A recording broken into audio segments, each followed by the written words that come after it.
problema, hindi ka na pwedeng bumalik. That is the problem. You cannot change anything. So you will be there. How many years? Forever. Sabi nila, sa pag-ibig daw, walang forever. Pero sa impyerno po, may forever. Kasi we will be there forever. So, nasa inyo po yun. But the offer, ginawa na po ng Panginoon ng lahat para hindi tayo, especially it is not created for us. Kaya lamang po tayo napupunta doon is because we choose to be there. Pinili mo. Kasi, kapag wala ka sa Lord, wala ka sa heaven. Dalawa lamang yan. Pag wala ka sa taas, nasa baba ka, wala pong in-between. So, pag hindi ka bumiyahe pataas, ang biyahe mo pababa. Kaya, if God offered everything to us, ang kailangan lamang po natin gawin, gaya na sinabi ng Bible, you only have to believe and accept God. You only have to believe that Jesus died for your sin and put your faith in Him. At ilagay po natin ang buhay natin sa Kanyang kamay.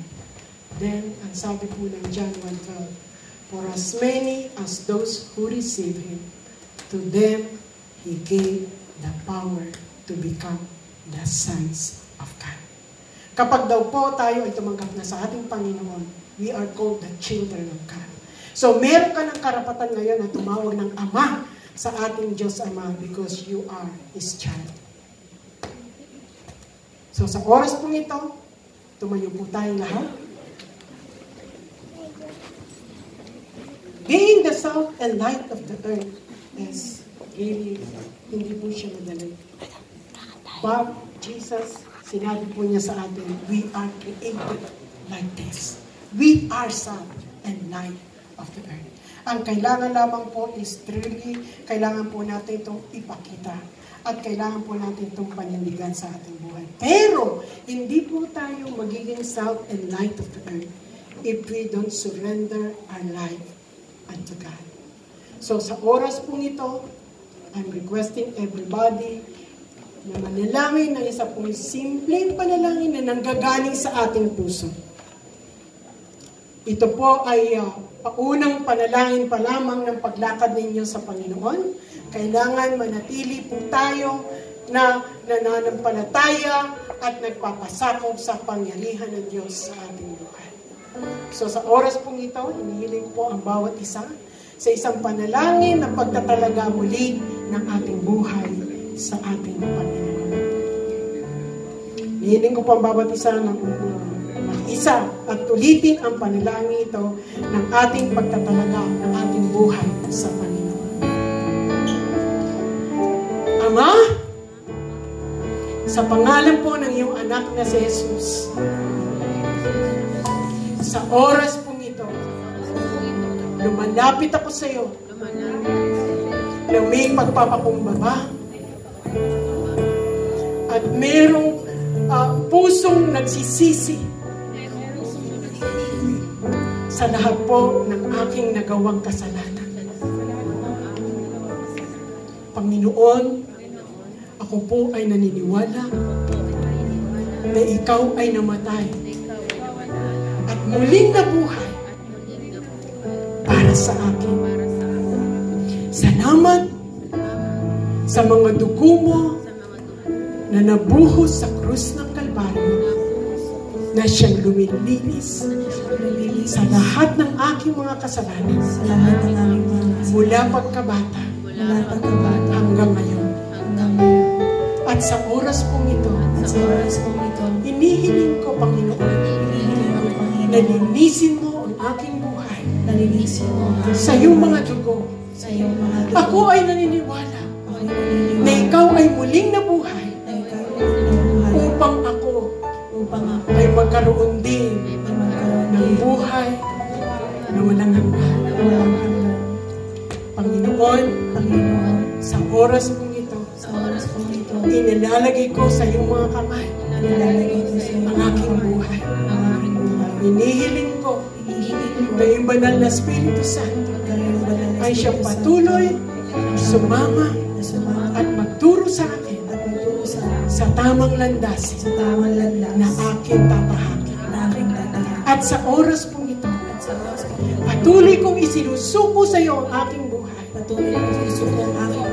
At sinasabi, ikaw na ang maging hari at Diyos ng aking buhay.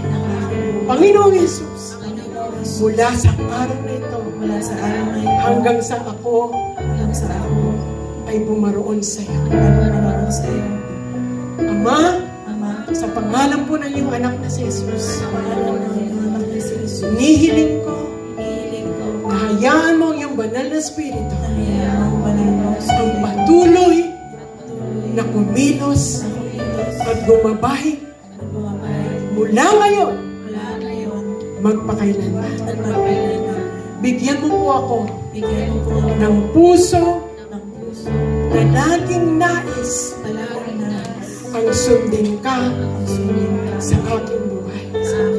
Salamat, Panginoon, sa buhay na walang hanggan. Sa araw na ito na ibinigay mo sa akin. Sa pangalan ni Jesus. Amen and amen. Palakpakan po natin ang Panginoon. Yes, so God. We bless your name, Lord. We worship your holy name, Lord. Salamat, Panginoon, sa iyong kabutihan, O Diyos, sa buhay po ng bawat isa. At sa oras pong ito, kung sino man po may karamdaman sa ating kalagitnaan, ilagay po ninyo ang iyong kamay sa parte ng iyong katawan kung saan meron ito masakit. At tayo po ay mananalangin ng panalangin na may pananampalataya sa Panginoon dahil tayo po ay we believe that Jesus is our great healer. Yes, so Father. Father, in the mighty name of Jesus, O God, dalangin ko, Panginoon, sa mga anak mo na nandito, O Diyos, na merong nararamdaman pa mga karamdaman, O God, sa kanilang mga katawan, O Lord God. Lord, sinabi mo sa iyong salita, we are healed through your blood, O Lord God. Isaiah 53 verse 5. He was wounded for our transgression. He was bruised for our iniquities, of God. The chastisement of your peace is upon us, and by your stripes, of God, we are being healed, Lord. Father, in the mighty name of Jesus, let your healing power flow, O God, sa iyong mga anak, Panginoon, sa lahat na nandito, O Lord God, na may mga karamdaman sa kanilang mga katawan, O Lord God. Kung merong masasakit ng ulo nila, Panginoon, pagalingin mo po sila, O Lord God. Lord, ang mga paa na may hina, O Lord God, strengthen those bones, Lord, in the mighty name of Jesus. Panginoon, ang mga puso na may hina, O Lord God, Father, we pray for a new heart, O Lord God, na ibigay mo, Panginoon, sa kanila. Lord, ano man ang mga karamdaman, Panginoon, na meron sila, Panginoon, a weak immune system, Lord God. Father, in Jesus' name, renew those cells, Lord, upang magkaroon po sila ng lakas. Give them new cells, Lord God, na siya magpapalakas sa katawan ng bawat isa, Panginoon. Lord, salamat, Panginoon, dahil alam po namin sa lahat ng karamdaman na meron ka namin, Ikaw, O Diyos, ang aming dakilang manggagamot, Panginoon. Lord, salamat sa iyong kabutihan at salamat din, Panginoon, sa mga panalangin po ng iyong mga anak, O Lord God. Lord, mayroon mga nananalangin sa aming kalagitnaan ng mga trabaho, Panginoon. Mga nananalangin, Panginoon, ng patuloy na pagkilos mo, O Diyos, sa kanilang mga pamilya, O God. Father, in Jesus' name, we ask for an open heaven, O God. And pour out, Lord, the answer to the prayers, Lord, in the mighty name of Jesus. In the mighty name of Jesus. Lord, you said in your word, whatever we ask in your name, you will give it unto us. Father, we ask in the name of Jesus that you grant, Lord, the requests of your children, God, according to your divine will, O Lord, upon their lives, O God, in Jesus' name. At Lord, kung ano pa man po ang balak ng mga kaaway, Panginoon, sa buhay ng bawat isa, the Lord rebuke all schemes of the devil upon the lives of your people in the mighty name of Jesus. And Father, we proclaim as your children, we are more than conquerors, Lord God, in the power of the name of our Lord Jesus Christ, Lord. In the mighty name of Jesus, Lord God, we are more than conquerors, Lord God. In Jesus' name. Thank you, God, for an open heaven, Lord God.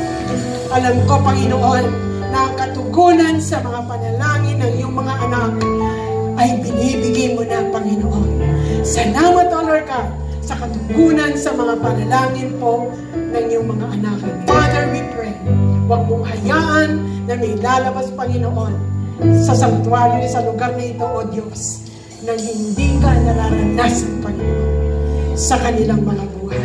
Continue to let your Holy Spirit works in their lives, Lord God, at ipakita mo po, Panginoon, sa kanila na ang Diyos na kanilang tinanggap, ang Diyos na kanilang pinagsukuan ng kanilang buhay ay isang buhay at makapangyarihang Diyos.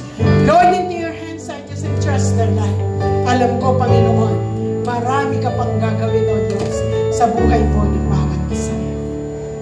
Tanggapin po natin ang pagpapala ng Diyos.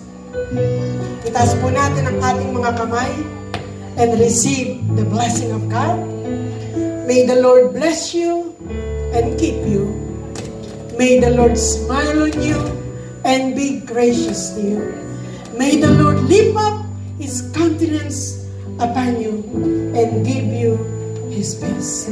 May the power and the name of Jesus be upon you as you speak it and live it in your life.